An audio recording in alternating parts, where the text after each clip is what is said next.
Welcome back to another episode.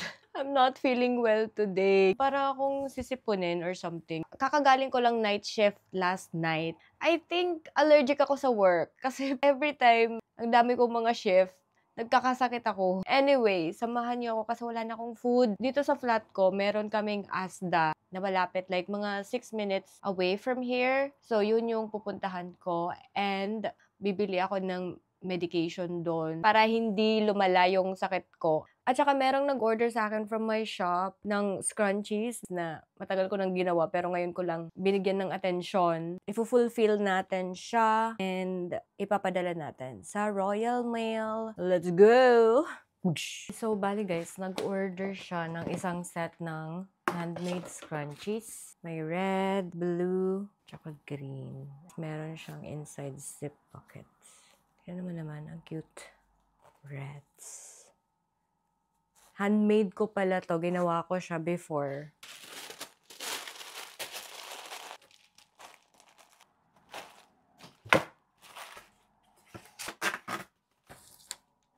Ayan na siya, guys. Ready to go. Dahil mag-grocery tayo, guys, kailangan ng trolley for the strong, independent woman. Yan na.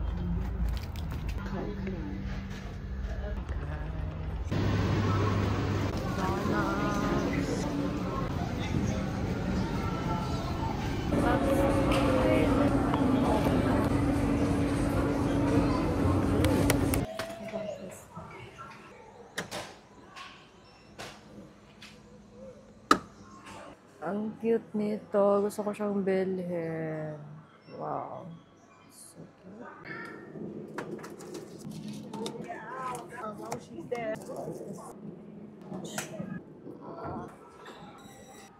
Chili. Cream ko.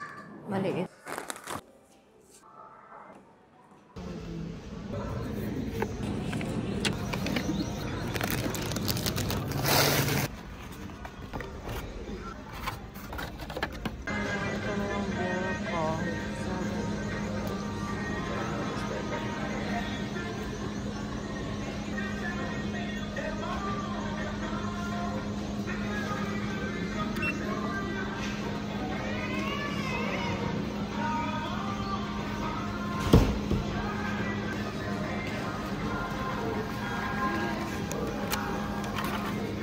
Please take your receipt. So, ayan na guys. Natapos na ako.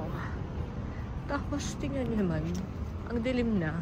Bumili ako ng 3 ganito para sa mga times na ayoko magluto. These are ready-made meals. Tapos, freezable siya. Pag merong ganito na sign, freezable. Tsaka mga dilata, para sa mga times na wala akong pagkain, ito yung mga emergency food ko. Na-curious ako, Rob. Greek style lemon and herb seasoning. Nirarub ko lang siya sa chicken. Tapos, sana maging masarap na siya. Tapos kasi, healthy living na tayo. Bumili ako nitong steam bags. 4 cauliflower, broccoli, and carrots. Naka-pre-pack na siya sa loob. Parang ganito lang siya. Tapos, ima-microwave mo lang siya. And then, ready to eat. Bumili din ako ng frozen vegetables. Hindi na ako masyadong nagra-rice. Yung ginagawa ko, nagluluto ako ng rice, tapos hinahaluan ko nito. So, 50-50. 50% brown rice and 50% na vegetable. Kasi dapat healthy na tayo. Tapos again, bumili ako ng night nurse tsaka day nurse. Ang mahal. 15 pounds in total yung binayad ko for this. Pistachio. Wait for snacking. Gluten-free na chocolate fingers. Ang nagka-curious ako kasi yung mga gluten-free talaga, hindi masarap. Parang kumakain ka ng karton. Magkikita sana kami ng boyfriend ko ngayon. Pupuntahan niya sana ako dito sa bahay. Pero sabi ko, wag na muna ngayon kasi parang may sakit ako. Ayokong i-share yung virus ko. Nakukonsensya ako pag nagkakasakit siya because of me. So, yung gagawin ko na lang ngayon is, I will just marinate this chicken with this one. Tsaka pala guys, may kabahay talaga ako dito, kaya hindi ako freely nakakapag-vlog all the time. Pero ngayon kasi yung kabahay ko, parang lumabas siya, nag-jogging siguro or something. Pero kung nandyan siya, hindi talaga ako mag-vlog ng ganito. Kasi I'm shy. I'm a shy type, you know. Okay naman yung kabahay ko, mabait siya. Tapos alam mo yung parang walang masyadong problema na kabahay. Hindi lang talaga kami close. Okay na din yun yung hindi kayo close para walang masyadong problema. Taga Colombia siya. Yung unang-una ko talagang kabahay dito is Pilipino. Baka nanonood siya ng video na to. Shout out to you. Pero ayoko siyang kabahay kasi parang it's a negative kind of vibe and ayoko ng negativity masyado. Especially sa bahay. Tapos nag-advertise ako sa spare room. Merong isa na nagtingin na from Colombia. Tapos nagustuhan niya. Tumira siya sa akin ng more than a year actually until na hindi na siya na-renew ng kontrata niya dito sa UK. Kaya bumalik na siya ng Colombia. Yung pumalit sa kanya, yung friend niya naman na from Colombia. Mabait din. Pareho sila mabait. Di pa kami pwedeng mag-live-in ng boyfriend ko kasi meron siyang own mortgage with his friend. Kailangan niyang tapusin bayaran yung parang mortgage interest for 2 more years to go. Kaya hindi pa kami pwedeng magsama. Hindi pa perfect time. Which is, okay lang naman. Na-enjoy ko naman. Mas mabuti minsan na hindi muna kayo mag-live-in. Focus on your own goals. And I feel like it's healthy for me that way. Kasi before, gusto ko talaga live-in agad kasi nahirapan ako minsan sa effort na hindi magkasama. Pero I've changed. Mas okay pala na hindi ko kabahay para nakakapag-focus pa rin ako sa sarili ko. Mayroon kang minamahal na tao, minamahal mo pa rin yung sarili mo. Kaya ayan, hindi talaga ako masyadong organized sa bahay actually. Feeling ko, meron akong ADHD. Feeling ko lang naman. Gusto kong magpa-check up, pero parang wala pa akong time magpa-check up. Tsaka kaya ko pa naman maging productive. Feeling ko meron akong ADHD kasi naaalala ko nung bata-bata pa ako sa school, palagi ako nagpo-procrastinate. Yung mga project ko, huli ko na talaga siyang nasasubmit. At saka forgetful din ako. Ang gulo ng kwarto ko. ADHD kasi is attention deficit. So parang yung attention mo, hindi mo talaga nakikita yung clutter. Ganun ako minsan, hindi ko nakikita yung clutter. Which is sad, I know, baka mabash pa ako. Pero I think with ADHD, ganun talaga very disorganized. Kaya yung ginagawa ko, dapat marami akong organizers kasi yun ang makatulong sa akin para maging organized. Tapos paggagawa ng checklist, nakakatulong din sa akin. I don't know, baka I'm just lazy, I'm just burara or something. Pero I'm doing my best talaga to fix myself, to be more organized, to see the clutter, to clean. Minsan, ang daming mga bagay din na nawawala ko, hindi ko na alam saan ko nilalagay. Minsan may depression ako, minsan may hyperfocus. Wala namang bagay na hindi nasusolusyonan. May mga binibili ako mga libro about ADHD na binabasa ko, pinag-aaralan ko. This one, minsan lang ako bumibili nito kasi madaming sugar to Dito masyadong healthy. Pero I will treat myself today. Cheers! Para siyang candy, watermelon candy na liquid.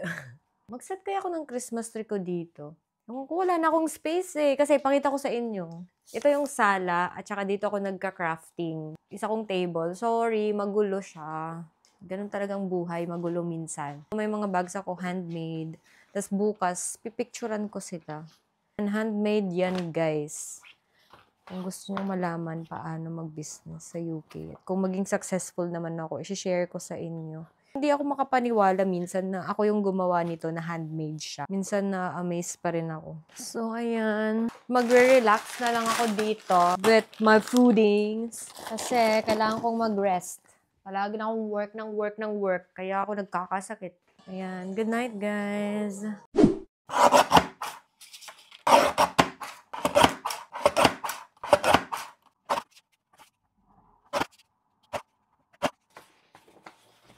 I-print ko sa...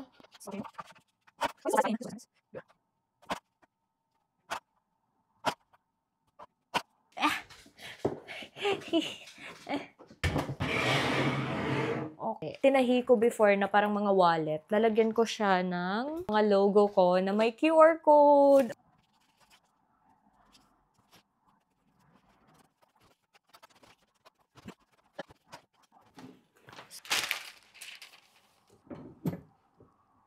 Taran!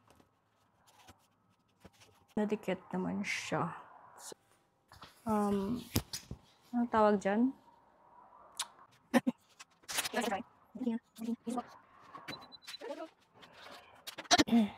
What did you think?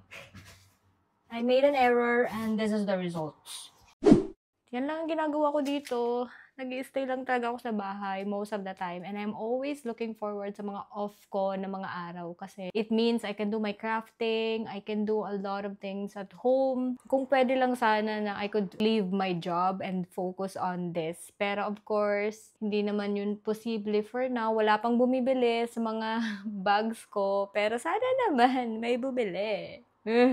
Tingnan lang natin kung anong plano sa akin ni Lord. Basta ako, try ko lang.